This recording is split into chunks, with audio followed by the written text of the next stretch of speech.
pretty much everything I own there. I got the surfboard and my guitars in the other room, but the van is completely empty at this point. There's really nothing in it anymore, aside from the stuff that it's going to be sold with. And I now also have a little Nissan Sentra sitting out front waiting for me. I decided to rent that. It's going to be pretty similar actually to the van. It drives very similar. I think it has like the same engine or a very similar engine and transmission in there, the same CVT.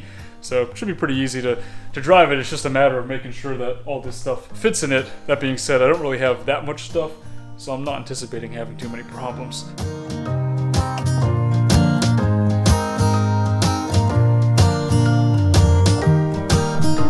Looks like everything's gonna fit pretty easily inside the rental car. My plan is to leave first thing tomorrow morning. I'm gonna try to drive as far as I can. Probably get a hotel somewhere in like North Carolina or Virginia. Tomorrow night, Shannon has some points that we might be able to use to get a hotel somewhere, so that would be nice, get a good night's rest, and then just finish the drive the next day. I'm basically gonna try to go from here to like South Central Florida in 2 days. It's gonna be a long trip.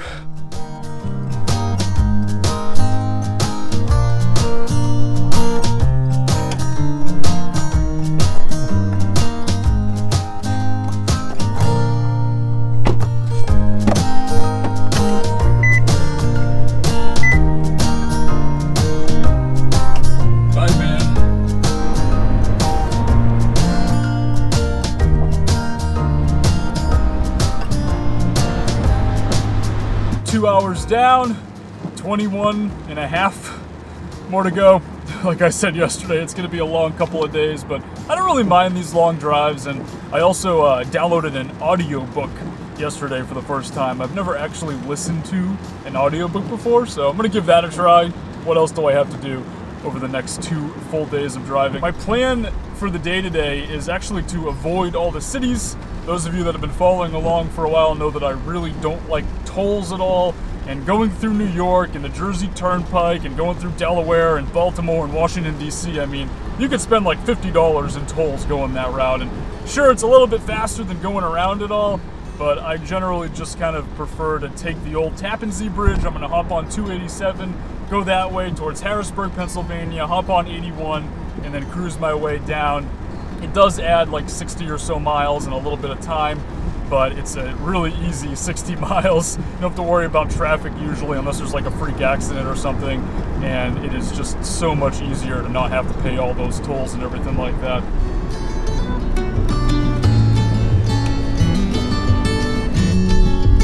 Welcome to Pennsylvania.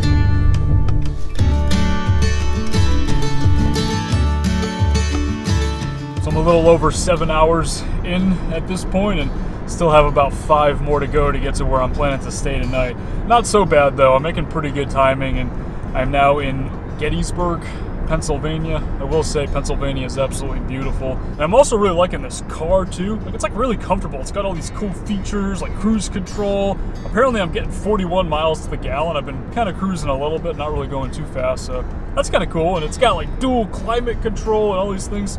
Nissan Sentras are pretty nice.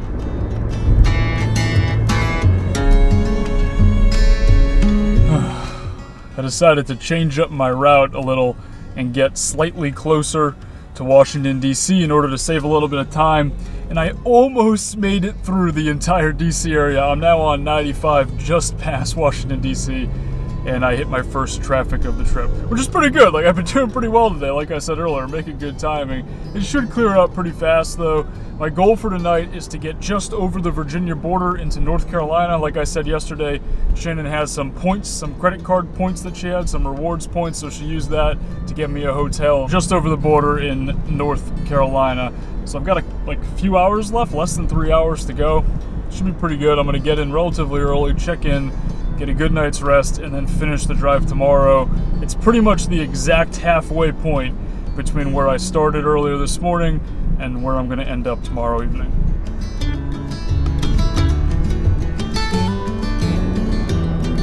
Welcome to North Carolina.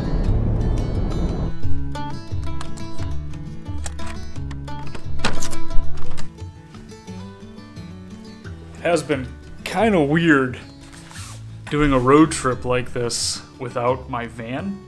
It's been a really long time since I've done something like this where I've stayed at a hotel and then like kind of had to, you kind of have to like plan exactly where you're going and what time you're going to be there so that you can then get ready to get a good night's rest, to get up and do another 12 hours tomorrow kind of thing, you know. And that is my plan right now, but like I said, it's been quite some time since I've done anything like that. I'm used to having my van with me, used to being able to just pull off whenever I want, take a nap, kind of make my own schedule, take my time with really no need to rush anywhere at any point. I can make lunch, I can even have cold drinks. I didn't bring a cooler with me on this, so it's been a little bit strange. I can see how driving like this and doing a trip like this is quite a bit more exhausting because you really do have to kind of meet your goals and get to where you're trying to get to, and sleeping in a hotel is also going to be kind of weird. I'd much rather be sleeping in my own bed in my van. And you know, that all being said, like the van is pretty much sold. Like I'm probably not going to be spending too many more nights in that van, even when I get back to New England in a few weeks. It's only going to be a few days from that point, and I will be officially 100% done with that van. And now I just don't have a van at all, which is kind of weird. It's very different from the last time I did this when I bought the NV200. I still had my Element at the time, and I had it throughout the entire build process, so that while the NV was being converted and it was all kind of just material everywhere all over the inside of the van midway through the conversion, I was able to use the Element to get around town. I technically had 2 houses at that point, but now I have 0. So it is going to be kind of weird, you know, over the next few months as we move into our next rig. And Shannon's also kind of about to sell her van, more than likely. That's something that we're going to work on as soon as I get back to Florida tomorrow. It's weird to say that I'm going to be there tomorrow, but yeah, that's going to be another process that we're going to be doing. So the 2 of us, we might not even have a vehicle for a little while. It's going to take some getting used to.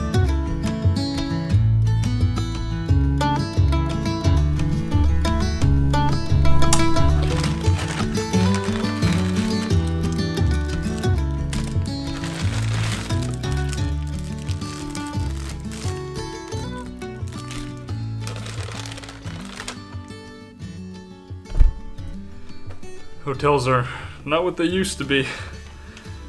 Continental breakfast might be a thing of the past. At least I got a muffin. No orange juice, though.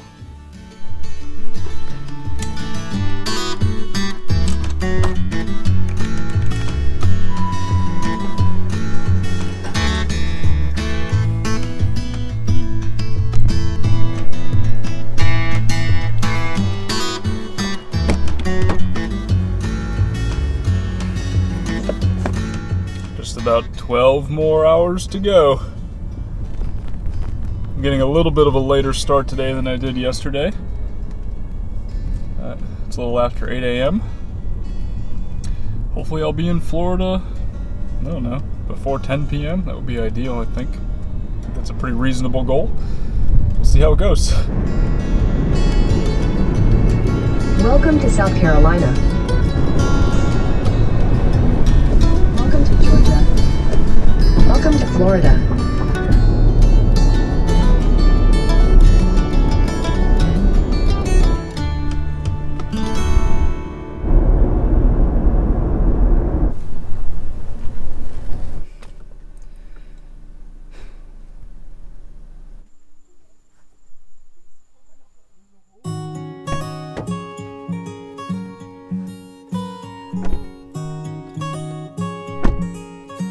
So I have the rental car here for one extra day before I have to bring it back tomorrow morning, and very conveniently, we actually have surf today on the Gulf side. Like, there's a little bit of a wind swell in the water. I don't know if I'll be able to use the shortboard or not, but I do know that I won't have to be wearing my wetsuit, and that's enough for me. I'm pretty excited just to get out there.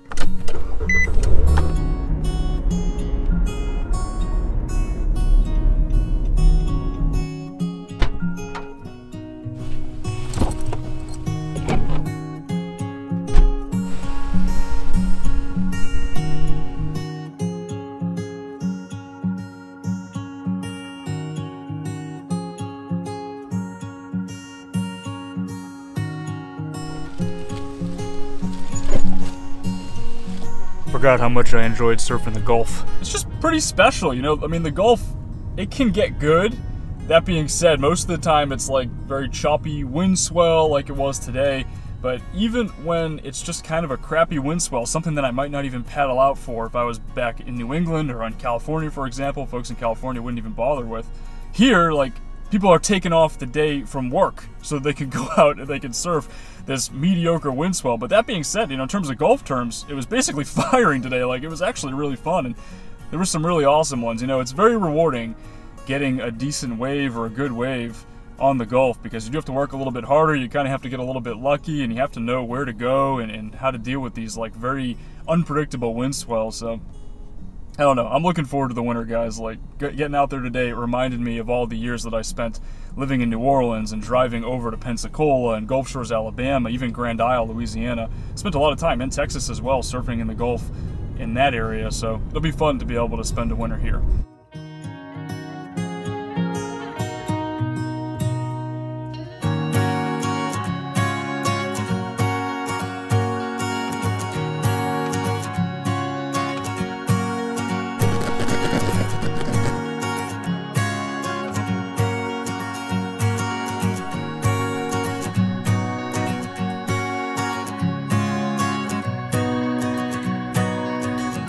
I think it's going to be a pretty busy winter. We've already kind of started with a lot of the projects around the house. Our first goal is the in-law apartment. That's what you guys just saw, some of that footage there, and definitely a lot to be done with the renovation everywhere throughout the house. And then Shannon's van as well. We're getting ready to sell that at some point, more than likely, so we got to do a few things to fix things up in there, and then we'll be getting our new van and working on that as well. It should be a pretty eventful season, to say the least. And over the next couple of weeks, I'm also planning to make some changes to my website, to the Element Van Life website, and to my Patreon page as well.